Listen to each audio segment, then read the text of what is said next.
Bon matin, je me réveille. Putain, je vois que des vieilles.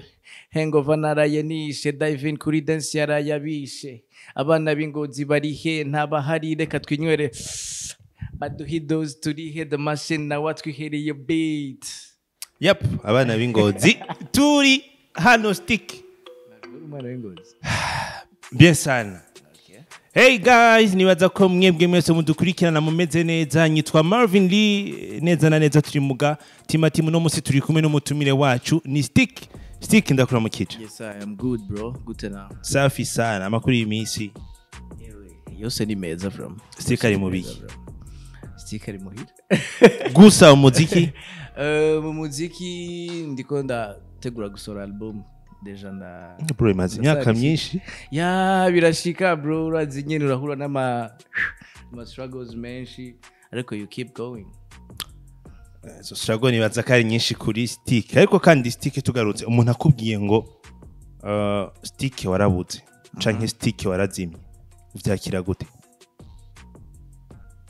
Stick warabuze Stick warazimye pour moi ni bisanzwe gusa si peut-être abashatse kuvuga iyo absence yanje mu muziki mugabo sindabifata personnellement ntibinyafecte indani cyane kuko mba nzi yuko iyo nari kuba afise ibikenewe byose bisabwa nari kuba ndiko dakora c'est pas parce que flow yabuze canke talent ya kwamye je ndafise nk'ubu flow shaho usanga yaranabuze ako babitweretse ntiranabura ariko kandi umuntu ntashobora kwibaza wabuze iki mu muziki.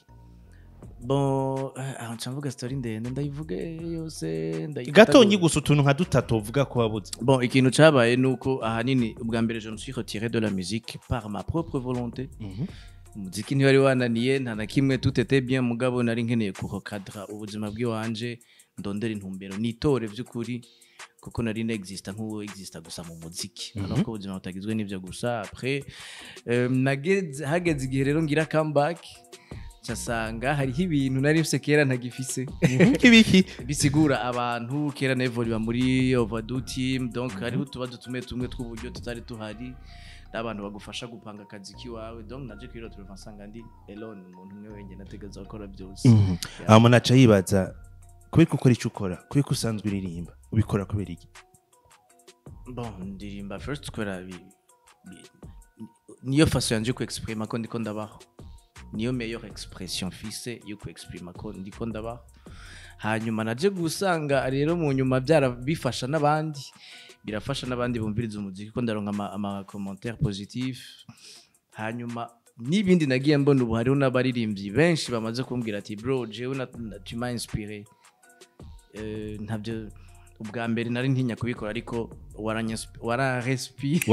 waramurespire para bisazwe uruba so sumwe si babiri ni benshi bamaze kubimbwira. No wibaza ko kuva utanguye umuziki umaze guterera iki miterambere ry'abakunda umuziki wawe.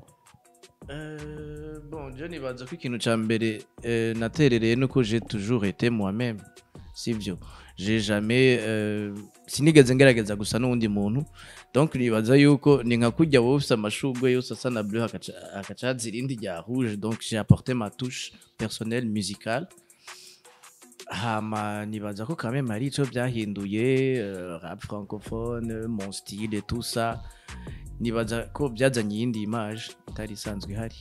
Abarapere batatu bafise ico bavuze kuri Stick b'abarundi the nigga 90 the nigga Prince Mushindi the nigga El Malakai bavuze iki kuri Stick.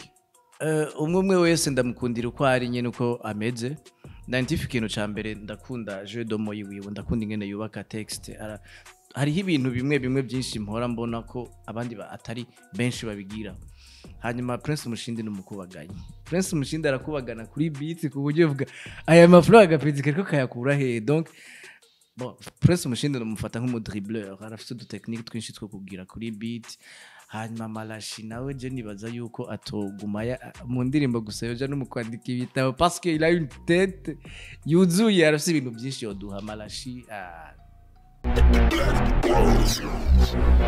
ngo Tina F bakubitanye kwa maso mwakunda ibis undakunda hairstyle abandi basangiye with ntaso umutipe ngo ndatomboye umwana w'umurasta ibis bigabanutse ngo byahaye ahitamwo kurondera ubundi bisanzaye road couple nabo bama bashwanye kenshi ngo mubama bahanye. Yes Niki kumaze kwiga muri uno muziki muri no misi yose umaze mu muziki ushizemwe na pause akaruhuko wagize umaze kwiga iki kuva utanguye kuririmba? Bon mu muziki cyambere nize ko dufite urugendo runini kuko deja je nibaza ko muri East Africa industry yacu yo bariyo iri nyuma par rapport y'izindi. Hanyuma igihe nari nafashe recul byaramfashije kubona utuntu tumwe tutagenda neza gusumba igihe nari ndi ndani. Hanyuma ikindi nize mu muziki du côté personnel nize yuko mu muziki umuntu ari sense gutanga icari apana ngo ucafise bo kenshi akunda kuvuga ngo ucafise icari ivyo kuri icari ni cafise bitandukanye gute? Icuri ni cufise. How can I explain that? My goodness. Oni ngene nitaye mu mitego.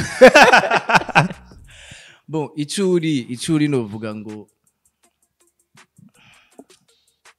icufise ashobora kuba ufise ibintu byinshi. Par exemple ushobora kuba usa amatalo menshi cyangwa amadon menshi mugabe icuri novuga ngo quelle est l'identité widefinisa gute?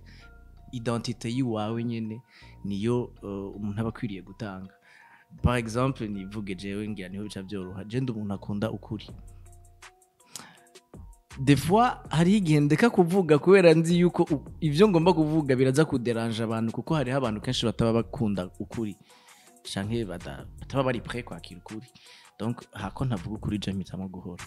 Donc sois sûr que à chaque fois que je vais chanter je vais donner ce que je considère comme la vérité selon moi. Ni yahe ndirimbo wowe wararirimbye nubwo abandi bantu batoyumviriza wowe guhagije ko kuyumva wenyene uri muri chambre yawe? Mavije bibazo bikura hema je nzogukarota nakindi gaje nzogaruka. Indirimbo naho abantu bo jewe kwanza nibaza ko kuva ngarutse maze gusohora naragize kiri ku mutima, naragize indi yitwa Ikirezi, naragize n'indi uri mu mutego turi kumwe na Overdue Team. So jewe ubu par contre indirimbo zose nosohora ubu naho ata muntu numwe yohera mba nabikoranye umutima wose, juste le fait yuko bi réaliser uko manda byumva mu mutwe birandyohera cyane. Ariko hari ihari vuga wewe wenyene muri kino gihe ukavuga ati iyi muri kino gihe Ikirezi. Dégage. Oya Ikirezi naho bizarrement ça n'a pas beaucoup marché. Mugabo j'aime beaucoup la chanson nika karirimbo numviriza nje nika kanduhura. Yego ngira nukwera abantu bari bamenyereye cyane muri rap candahindura style donc ça n'a pas beaucoup marché nkuko nari ndavyiteze. Mugabo Ikirezi ashadayikunda muyumvirize abashadakereye aba views. Nigiki abasanzwe bashaka kwinjira mu muziki aba bapeti bashaka canke abana bashasha canke n'abakuze bashaka kwinjira mu muziki nigiki wumva bo bakwiye kumenya mu byo bazohura navyo muri runo rugendo rw'umuziki? Challenge bazoba challenged uko kenshi iyo umuntu agitangura umuziki premier abantu baba bagushuhi bon biravana n'ingene uje sivyo hariho igihe umuntu azashusha sivyo hamiyo ni risque niniya ubufashe canke novuga ngo ubuzima buba buguhaye kugira iyo opportunité yo kuzura show ni vyiza dans notre côté ni bibi kuko iyo allure uziriye ko abantu bazoye gushaka kwigumako. Hanyuma hariho igihe ubuzima ntibwaba buri kwa kundi nyene nitwama turiko turaronka opportunities nkuko tuyakeneye. Ikibazo ni mu gihe bitazuba biriko biragenda ukubunye biriko biragenda ubu nzovyifatamwe gute? Bon nibaza ko muririmbyi uje ubukwiriye kwiprepara ku ma scenario ni wa muraba ngo uko kenshi abagenzi bawe baraguha intege sivyo mugabo naho bo gutera intege igihugu cyose ntikizobuza yuko hazogera igihuba challenged. Ubuzima niko bumeze buraguchallenginga so ni byiza kwama witeguriye the worst side le côté négatif yindi izoza ishobora kuza mugo rugendo uburimo. Tatouage ufise hano ivuze iki kuri wewe ikwibutse iki? ikiganiro kiraheze murakoze bavuga kuzana ibintu bya kera Marve, what's your problem bro?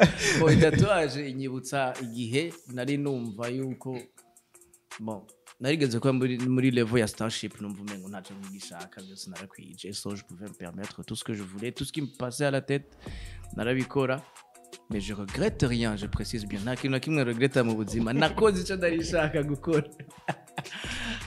My tatouage inyibutsa ibihe byiza. bishika kumva aho bisubiramo. Oya sinkunda gusubira inyuma vraiment. Akabazo kanyuma muri kino gice ca mbere twese yarashaka tukababara cyane tugashavura. Niki kintu wibuka coba caragushavuje? Hari habaye iki? Kintu canshavuje cambabaje. Oya mugabo deje il y a une différence entre gushavura no kubabara. Kwero urashobora gushavura. Basi kintu cakubabaje bavuga ati no mu bwenge dushaka kugisubiramo. No mu bwenge ndashaka ko unaciyumvirako. Cengira ndi bizarre kubera yuko kenshi iyo ikintu kimbabaje canke kishavuje sivyo canke ikintu cyose cyo kiriko kirantrakasa sindagikwepa mbashaka ndacicarire maka ndagitorera solution. Donc rero ikintu cambabaje muri live ikintu cambabaje bon ikintu cambabaje muri live n'amakosa sivyo nakoze hanyuma nakoreye umuntu atamerita gusa n'umuntu nababaje pore sana kuri uyo muntu. Ni iki wishima mu iterambere ryawe mu muziki? Kubaho kwanje cyangwa kuririmba kwanje byari impacts ubuzima bw'abantu ku buryo ntari bwa bibone no kuri level ntari bwa bibone ko nkikiri mu muziki naje kubibona maze gufata ibya recul kandi c'était important pour moi. Je regrette nkuko wariko rambwira ngo warazimye tout ça, c'était nécessaire. So ubuzima bw'iwanje canke musique yanje yari impacté toute une génération de gens. Mura donc ama feedback menshi. Bon hari igihe nahora ndabiposta mugabo sinzi ikintu canje mu mutwe mu rumengo none stick uri kurayiposta ibyo birakenewe cyadabireka mugabo ndamaze kuronka feedback z'abantu Yaje kuronka feedback urarespira abantu benshi sana, feedback zimeze neza sana ari ugesera. Twinjire muri parti ya kabiri neza neza ni kuziko urambwira umugani umwe canke umwibutsa umwe uzi w'ikirundi nico wibaza woba ufasha mu bantu mu kibana aho tubaye. Wiyimya nzano nk'uyahuye wani uje direct bakande tubwira gusa umugari ko nawe ndetse pas de plan B uwansu usigura iki basi waza kufasha iki mu kiyahuye kuvuga yene bon ufise ibintu kula show mon frère ni wimbadire tu hamwe bavutse ngo umwongo umwe wonza inyoni waza ko bavuze iki? Umwongo umwe wonza inyoni banzureke guma hamwe umwongo umwe wonza inyoni bavuze yuko turashaka uzocishura hanyuma urakoze cyane Stick, wakoze cyane kuzana muri Bookie Moon tuganire neza Stick, wakoze cyane mutama. Ya murakoze namwe kuntumira. C'était même la première fois. Et le studio gasa bien. Ni Bookie Moon. Na bintu bya subscribe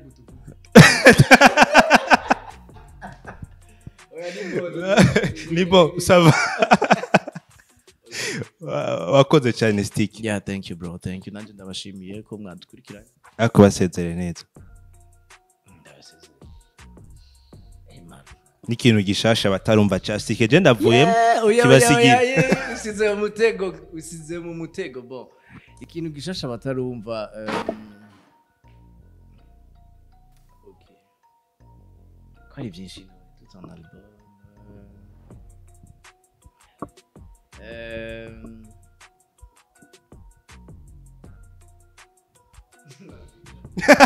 Got you, bro.